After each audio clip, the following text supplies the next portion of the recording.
नमस्कार दोस्तों, जैसा कि आप सभी जानते हैं कि बिहार स्टेट 2024 की परीक्षा 18 मई से चल रही है। मैं यहाँ पर 18 मई में से जो सवाल पूछे जा रहे हैं उसी पे बड़ा नज़र बनाया हुआ हूँ। और आर्ट ऑफ टीचिंग की जो महामैराथन क्लास है, ये 9वां सीरीज, ये 9वां वीडियो, इस सीरीज का 9वां वीडियो है। बिहार स्टेट 2024 की जो परीक्षा 18 मई से चल रही है उसमें ऐसे ही प्रश्न पूछे जा रहे हैं, हूबहू हमारे वीडियो से मैच किए हुए सवाल पूछे जा रहे हैं। बहुत सारे स्टूडेंटों का फीडबैक आया है, मैं लगातार उस पर नज़र बनाया हूँ। तो आप इस पूरी सीरीज को एक बार जरूर देख लें, और एक बार देखने के बाद, आप पूरी वीडियो को देखने के बाद आपका कोई भी आर्ट ऑफ टीचिंग की जो क्वेश्चन है उसमें कोई प्रॉब्लम्स नहीं होने वाला है। तो चलिए आज के सेशन की शुरुआत कर लेते हैं पहला क्वेश्चन से। उससे पहले मैं बता दूं कि आप हमारे यूट्यूब चैनल्स को सब्सक्राइब करिए। Latest job news, latest update के साथ, जनरल स्टडीज़ के पेपर के साथ, टीचिंग परीक्षा है तो आप इसे सब्सक्राइब कीजिए, बेल आइकन को हिट कीजिए और ज़्यादा से ज़्यादा शेयर कीजिए। प्लेलिस्ट में आपको सारा कुछ मिलेगा, आर्ट ऑफ टीचिंग का प्लेलिस्ट, उसमें 9 वीडियो। चलिए बिना देरी के शुरू करते हैं। पहला सवाल, एक से अधिक संख्या वाली कक्षा में सबसे उपयोगी विधि क्या है? एक से अधिक संख्या वाली कक्षा में सबसे उपयोगी विधि है क्या है भाई? तो एक से अधिक कक्षा वाली संख्या में एक से अधिक संख्या वाली कक्षा में सबसे उपयोगी जो विधि होती है वो होती है व्याख्यान विधि। कौन सी विधि? व्याख्यान विधि। ओके, व्याख्यान विधि एक पारंपरिक विधि है जो शिक्षक को बड़ी संख्या में छात्रों को एक साथ जानकारी प्रदान करने की अनुमति देता है। दोस्तों यहाँ पे डिटेल्स भी दिया हुआ है, आप वीडियो पॉज करके पढ़ सकते हैं या फिर मैं जहाँ पर जरूरत होगा वहाँ पर आपको जानकारी देता चलूँगा। अगला सवाल लेते हैं दूसरा, छात्र छात्राओं के मिश्रित कक्षा में सहयोग उन्नत करने हेतु अच्छी विधि कौन सी है? तो छात्र छात्राओं को मिश्रित कक्षा में सहयोग हेतु उन्नत विधि जो है वो कौन सी विधि हो सकती है? तो यहाँ पर है दलगत कार्य, व्याख्यान, प्रदर्शन, सम्मिश्रित। तो कह रहा है मिश्रित कक्षा में सहयोग, तो दलगत कार्य इज द करेक्ट ऑप्शन। अगला सवाल लेते हैं, इनमें से एक शिक्षण की त्रिध्रुवीय प्रक्रिया का केंद्र बिंदु नहीं है। देखिए दोस्तों, हमसे पूछा जा रहा नहीं है, निगेटिव पूछा जा रहा।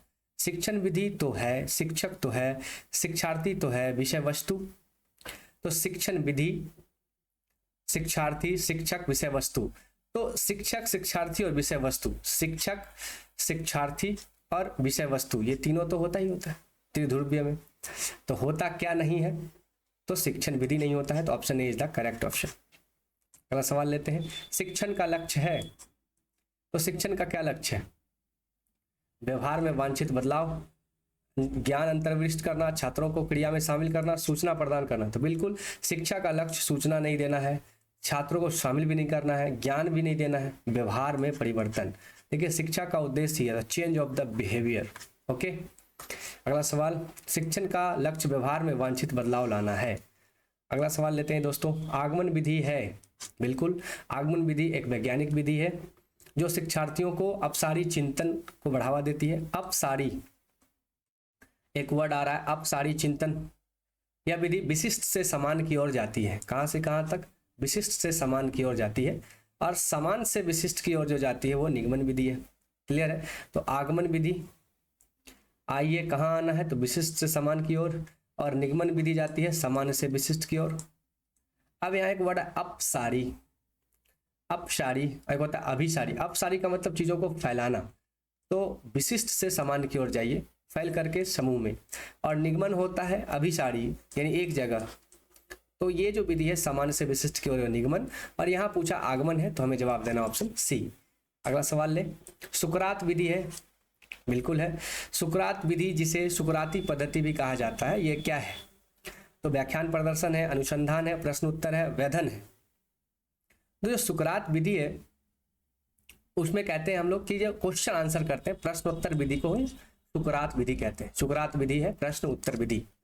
सुकरात विधि जिसे सुकराती पद्धति कहा जाता है, व्यक्तियों के बीच सहकारी तर्कपूर्ण संवाद एक रूप है जो समूलाचनात्मक चिंतन को प्रोत्साहित करने पर विचारों को अंतर्निहित पूर्व धारणाओं को सामने लाने के लिए प्रश्न पूछने, उत्तर देने पर आधारित प्रश्नोत्तर विधि कही जाती है। अगला सवाल, इनमें से एक परियोजना विधि के लिए सही नहीं है। निगेटिव पूछा गया है, सही नहीं है। तो परियोजना विधि के लिए सही नहीं क्या है? तो देखिए, शिक्षक केंद्रित, वास्तविक जीवन में संपादित, ये तो होना ही चाहिए। सामाजिक वातावरण में घटित, ये भी होना चाहिए। उद्देश्यपूर्ण प्रक्रिया, ये भी होना चाहिए। तो ए तो परियोजना विधि जो है, प्रोजेक्ट मेथड जो है, उसके लिए शिक्षक केंद्रित नहीं होना चाहिए। ये निगेटिव बात है, लेकिन आंसर हमारा यही होगा क्योंकि पूछा निगेटिव है। अगला सवाल ले दोस्तों। वीडियो पसंद आ रहा है आप लाइक करें, कमेंट में अपनी राय दें, शेयर करें और यूट्यूब चैनल पर नए हैं तो सब्सक्राइब करें। नाटक की भूमिका निर्वहन अनुकूल पढ़ाने के लिए है, तो नाटकीय तरीके से आप किसे पढ़ा सकते हैं? तो दोस्तों नाटकीय तरीके से आप विज्ञान तो नहीं पढ़ा सकते क्योंकि इसमें काफ़ी नियम कानून होते हैं। गणित भी नहीं पढ़ा सकते हैं, हाँ इतिहास पढ़ा सकते हैं। बिल्कुल सही जवाब ऑप्शन सी इतिहास। नाटक की या भूमिका निर्वहन शिक्षण एक अनूठी विधि है जो छात्रों को विषय के प्रति अधिक संलग्न कर सकती है।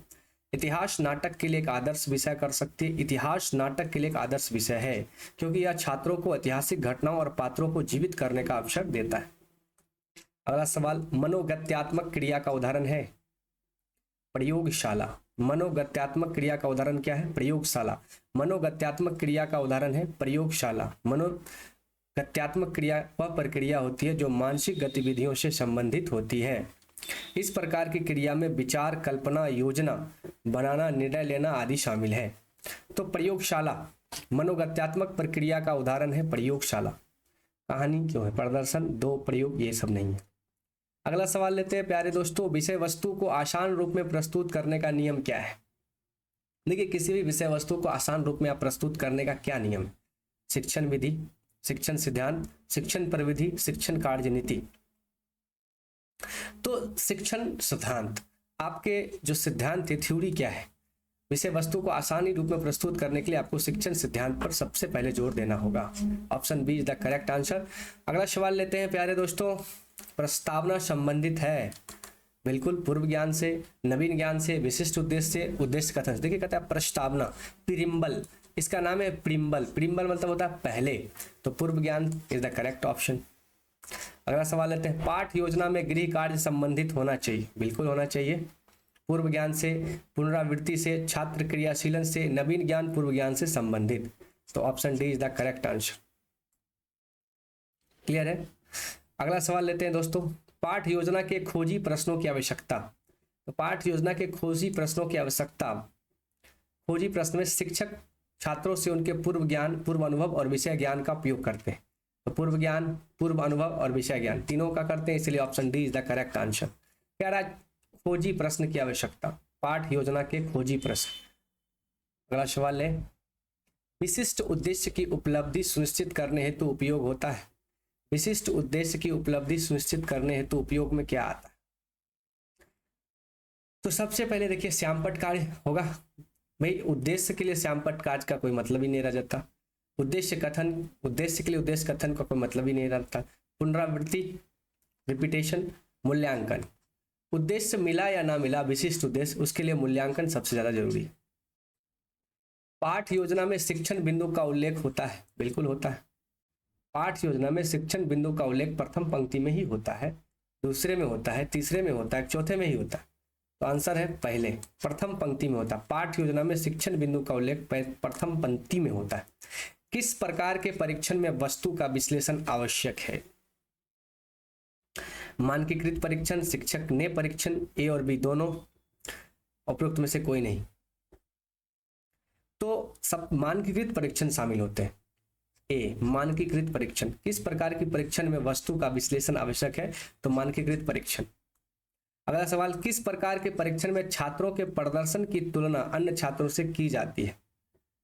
छात्रों की, तो मानक संदर्भित परीक्षण, वस्तुनिष्ठ, मानदंड, उपरोक्त में से कोई नहीं। तो मानक, जिस प्रकार परीक्षण में छात्रों की प्रदर्शन की तुलना अन्य छात्रों से की जाती है उनको मानक संदर्भित परीक्षण कहते हैं। तो मानक संदर्भित परीक्षण जो है हमारा बी ऑप्शन करेक्ट हो जाएगा। अगला सवाल ले, नियोजित साक्षात्कार को कहा जाता है, नियोजित साक्षात्कार को कहा जाता है संरचनात्मक साक्षात्कार, केंद्रित साक्षात्कार, पैनल साक्षात्कार, समूह साक्षात्कार। तो संरचनात्मक साक्षात्कार बिल्कुल सही जवाब। अगला सवाल है, किस साक्षात्कार विधि में चर्चा एक विधि पर केंद्रित होती है? किस साक्षात्कार विधि में चर्चा एक विधि पर केंद्रित होती है? तो संरचनात्मक, केंद्रित, पैनल, समूह। तो केंद्रित, चर्चा एक विधि पर जब केंद्रित करेंगे, सेंटर करेंगे किसी एक मेथड पर, उसे केंद्रित साक्षात्कार कहते हैं। ओके गाइस, चलिए अगला सवाल ले।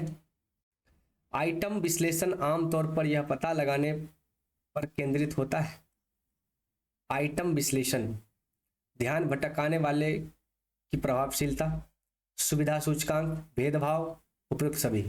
तो आंसर डी हो जाएगा उपयुक्त सभी। देखिए कह रहा है आइटम विश्लेषण आमतौर पर यह पता लगाने पर केंद्रित होता है कि ध्यान तो नहीं भटक गया छात्र का, सुविधा सूचकांक की स्थिति क्या है, भेदभाव की शक्ति क्या है, उपयुक्त सभी द करेक्ट आंसर। अगला सवाल, सत्य असत्य परीक्षण में सबसे महत्वपूर्ण लाभ डैश है। तो सत्य और असत्य परीक्षण में सबसे महत्वपूर्ण लाभ है कि वैधता होनी चाहिए। क्या होनी चाहिए? तो सत्य असत्य परीक्षण में सबसे महत्वपूर्ण लाभ इसका व्यापक नमूनाकरण है, जिसमें समय कम लगता है और अधिक से अधिक पाठ्य सामग्री को कवर किया जाता है। तो व्यापक नमूनाकरण, answer B is the correct answer. चलिए अगला सवाल लेते हैं दोस्तों। यदि किसी वस्तु का कठिनाई सूचकांक 5% है तो वह डैश है। तो भाई जब 5% है कठिनाई सूचकांक यानी कि मुश्किल है। मात्र 5% लोगों ने जवाब दिया, इसका मतलब मुश्किल है। कठिनाई सूचकांक क्या है? यह दर्शाता है कि कोई प्रश्न या कार्य कितना कठिन या आसान है, या उस प्रतिशत को दर्शाता है कितने लोग ने उस प्रश्न का सही उत्तर दिया। यदि कठिनाई सूचकांक 5% है तो इसका मतलब है कि 5% लोगों ने केवल सही उत्तर दिया, जिससे यह पता लग चलता है कि प्रश्न काफी कठिन था। ओके, अगला सवाल ले दोस्तों। आमतौर पर अंकन और रिपोर्टिंग प्रणाली का प्रकार क्या है? आमतौर पर अंकन और रिपोर्टिंग प्रणाली का प्रकार है क्या है? अंकन और रिपोर्टिंग प्रणाली के प्रकार हैं तो क्या है? माता पिता को पत्र, पारंपरिक अंकन प्रणाली, पास फेल प्रणाली, उपयुक्त सभी। तो बिल्कुल है, ये सभी है, यानी D is the correct option. अंकन और रिपोर्टिंग प्रणाली क्या है कि आप माता पिता को पत्र दें, पारंपरिक आकलन का उपयोग करें, पास और फेल करने की व्यवस्था रखें ताकि बच्चों में फिर से मेहनत करने की व्यवस्था आ जाए। अगला सवाल, मापन मूलतः डैश है। मापन मूलतः क्या होता है? तो संख्यात्मक मूल्य। क्या है? संख्यात्मक मूल्य। Option is the correct answer. मूलतः मूल्यांकन है। मूलतः मूल्यांकन क्या है? मूल्यांकन का अर्थ होता है आंकना, आकलन करना। शिक्षण प्रक्रिया का एक अभिन्न अंग है। मूल्यांकन द्वारा हम किसी भी प्रक्रिया के परिणामों के बारे में सारी जानकारी को एकत्रित करते हैं, उसके विश्लेषण को दर्शाते हैं। मूल्य निर्णय एक निरंतर चलने वाली प्रक्रिया जिसका शैक्षिक उद्देश्य घनिष्ठ संबंध है। तो मूलतः मूल्यांकन क्या है? मूल्य निर्णय। Option see the correct answer. एक पेपर में एक छात्र का स्कोर मूल्यांकन, परीक्षण, मापन सभी से आ सकता है। क्या है? एक पेपर में एक छात्र का स्कोर दर्शाता है उसका मूल्यांकन, परीक्षण और मापन तीनों। Option D is the correct answer.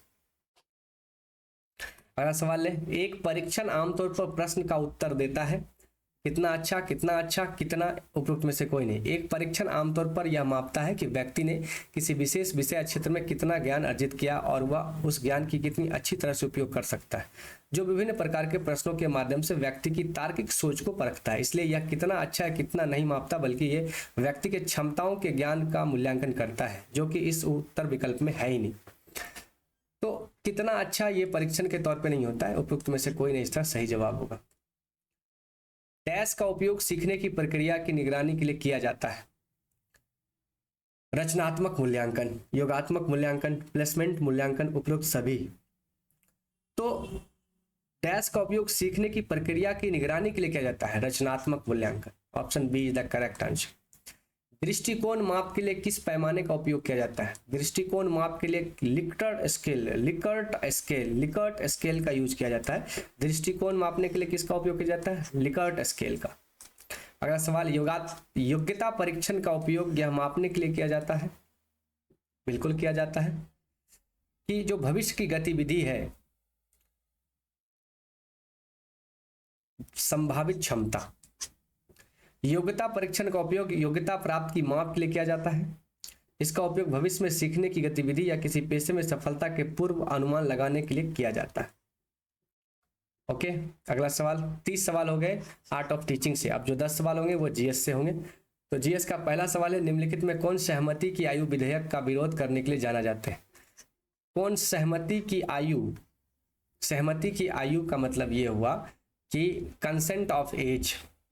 सहमति की आयु विधेयक, the age of consent bill, Behramji Malabari के प्रयत्नों से पारित हुआ, जिसके अंतर्गत लड़कियों की विवाह की न्यूनतम 12 वर्ष कर दी गई और बाल गंगाधर तिलक ने इसका विरोध किया था। इसे भारतीय सामाजिक मामलों में विदेशी हस्तक्षेप माना। तो अंग्रेजों ने हमारे यहाँ एज ऑफ कंसेंट 12 साल निर्धारित किया था, जो कि गलत था। उसका विरोध किया था बाल गंगाधर तिलक। बहुत ही अच्छी बात है, 12 साल में लड़कियों का विवाह बहुत ही उचित नहीं है। अगला सवाल दोस्तों जीएस का, कौन सा भारतीय राज्य भूटान के साथ सबसे लंबी सीमा साझा करता है? तो भूटान के साथ सबसे लंबी सीमा साझा करता है कौन सा राज्य? तो भूटान के साथ लंबी सीमा साझा करता है एक राज्य हमारा है असम, सिक्किम, अरुणाचल, पश्चिम बंगाल। तो असम सबसे ज्यादा करता है, तो option is the correct answer.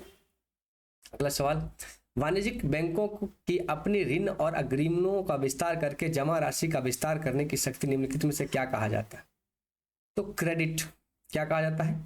Credit शाख, क्रेडिट निर्माण, क्रेडिट निर्माण, पूंजी विस्तार, क्रेडिट विस्तार, क्रेडिट नियंत्रण। तो option D is the correct, credit निर्माण। अगला सवाल, बिहार सोशलिस्ट पार्टी की स्थापना 1934 में इसके सचिव कौन थे? तो बिहार सोशलिस्ट पार्टी की स्थापना 34 में हुआ। गंगा शरण सिन्हा, रामवृत बेनीपुरी और रामनंदन मिश्रा ने स्थापित किया। इसकी औपचारिक स्थापना 1934 से पटना के अंजुमन इस्लामिया हॉल में हुई, जिसके अध्यक्ष आचार्य नरेंद्र देव और सचिव जयप्रकाश नारायण थे। तो इसके सचिव थे जयप्रकाश नारायण और अध्यक्ष थे आचार्य नरेंद्र देव। तो हमसे पूछा सचिव है, option B is the correct answer. Siom bridge का उद्घाटन किस राज्य या केंद्र शासित प्रदेश में किया गया? तो जनवरी 2023 में रक्षा मंत्री राजनाथ सिंह के द्वारा अरुणाचल प्रदेश में सियोम पुल का उद्घाटन किया गया, अरुणाचल। अगला सवाल, इनमें से कौन सा वन उत्पाद के प्रत्यक्ष उपयोग को संदर्भित नहीं करता है? चरने के लिए घास, गोंद और रेजिन, दवा, टोकरियों के लिए बांस। इनमें से कौन सा वन उत्पाद के प्रत्यक्ष उपयोग के संदर्भित नहीं करता? तो दवा। चरने के लिए घास, दवा और टोकरियों के लिए बांस एक वन का उत्पाद है जिसका उपयोग प्रत्यक्ष रूप से किया जाता है। गोंद और रेजिन, माफ कीजिएगा, गोंद और रेजिन का उपयोग प्रत्यक्ष रूप से नहीं किया जा सकता है। तो इसका सही जवाब हो जाएगा हमारा गोंद और रेजिन। अगला सवाल लेते हैं दोस्तों, इनमें से कौन सा वनों की हानि का कारण नहीं बनता है? तो वनों का हानि का कारण क्या नहीं है? देखिए, प्रजातियों का लुप्त होना तो कारण है, औद्योगिकरण कारण तो है, बांध बनाना और खनन करना हेतु कारण है, ईंधन की लकड़ियों का व्यापक, तो औद्योगिकरण, बांध बनाना और खनन तथा ईंधन की लकड़ियों का व्यापक उपयोग वनों के हानि का कारण है। लेकिन प्रजापति का लुप्त होना वनों का हानि का परिणाम है, कारण नहीं। बिल्कुल सही जवाब। प्रजातियों को लुप्त होना, यानी जैसे अभी हमारे यहाँ शेर की कमी हो रही है, तो वन खत्म हो रहे हैं, इसका रिजल्ट ये हो रहा है कि शेर खत्म हो रहे हैं। क्लियर है? चलिए अगला सवाल, विश्व पर्यावरण दिवस कब मनाया जाता है? तो ये आप सबको पता है, 5 जून, ऑप्शन डी। पहला विश्व पर्यावरण दिवस कब मनाया गया? 1974 में। अगला, इनमें से किससे हम खारा जल पारिस्थितिक तंत्र पर कह सकते हैं? तो डेल्टा को। वेटलैंड्स को नहीं कह सकते, स्ट्रीम को नहीं, तटीय उथले को नहीं। डेल्टा को इसलिए कह सकते हैं क्योंकि समंदर का पानी आकर के सारे क्षेत्र जब अंतिम मुहाने पे मिलती है तो वहाँ डेल्टा बनाती है, तो वो खारा पानी होता है, इसलिए वो एक इको सिस्टम बन जाता है। जैसे भारत का सबसे बड़ा डेल्टा सुंदरबन डेल्टा। कौन सी दवा चाय या कॉफी के पौधे के स्रोत से संबंधित है? कौन सी दवा चाय या कॉफी के पौधे के स्रोत से? तो यहाँ लिखा है कैफीन में एलेकाइड पाया जाता है। एलेकाइड प्राकृतिक रूप से उपलब्ध रासायनिक यौगिक होता है जो एक प्रकार के नशे के लिए प्रयुक्त होता है। तो कौन सी दवा चाय या कॉफी के पौधे के स्रोत से संबंधित है? कौन सी दवा? तो चलिए, कपूर, कैफीन, कांटा, अफीम, पोस्ता। तो कैफीन में क्या पाया जाता है? एलेकाइड पाया जाता है। एलेकाइड के प्राकृतिक रूप से उपलब्ध रासायनिक यौगिक होते हैं जो एक प्रकार के नशे के लिए प्रयुक्त होता है। तो ये है आपका अफीम, जो पौधे के स्रोत से संबंधित है, अफीम का पौधा आता है। अगला 40 नंबर सवाल खत्म हो गया। यदि आप हमारे चैनल को सपोर्ट करना चाहते हैं तो सब्सक्राइब कीजिए, बेल आइकन को हिट कीजिए, सारे अपडेट आपको मिलेंगे। आज के लिए इतना ही, जल्द ही हाजिर होंगे अगले सेट के लिए। तब तक के लिए अपना और अपनों का ख्याल रखिए, मस्त रहिए, स्वस्थ रहिए। जय हिंद।